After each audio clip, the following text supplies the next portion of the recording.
just need to clarify that we had said earlier that Ambassador Elkanah Odembo was supposed to join us. Unfortunately, he was not able to make it, and even we are not able to connect with him online, but he's apologized, and he'll be doing a show with us very soon because he's at the top of this. Let me get back to Maya. So how easy is it to get to this? Because I know you know that all these presidents must endorse him, all of them, or it's a section of them, or how many of them should endorse him in order for him to clinch that seat?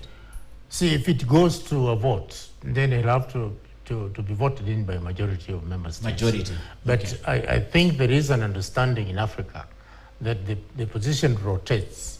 Francophone, Anglophone, and even within Anglophone, you have SADC region, you have East African region. So I think this is the time for East Africa. And it is up to East African countries to agree to propose one person from the region to contest.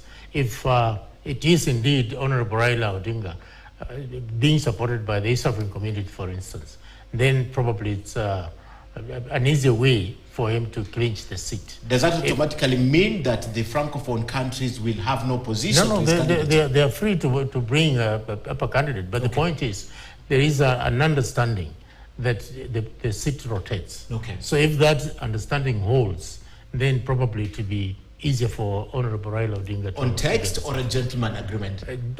Well, generally a gentleman agreement, but it is in the spirit of AU understanding and consensus.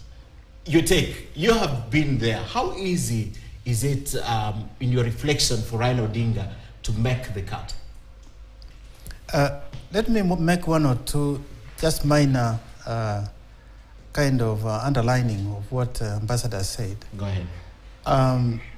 To be elected as the chairperson of the African Union Commission and the deputy chairperson of the commission, you must garner two-thirds of those present and voting. In other words, countries that are not under sanctions. And the way the election goes, if say you have 5 candidates, you have an election for all the 5 candidates. And the last, if no one has garnered two-thirds, the last candidate is dropped out until one is left. So even when you are one, you still got the ballot, and you must get two-thirds. After you have elected, there are 8 members of the commission.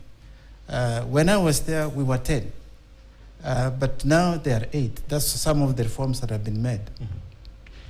And so it works this way, that the chairperson represents a region, a whole region. When a chairperson has come from a region, say Southern Africa or Western Africa, that region will only have 1 member of the commission. And so is the case also of the deputy. Then the remaining 3 regions produce 2 commissioners each, meaning 6 plus the 2, that is 8. So there are 8 members of the commission.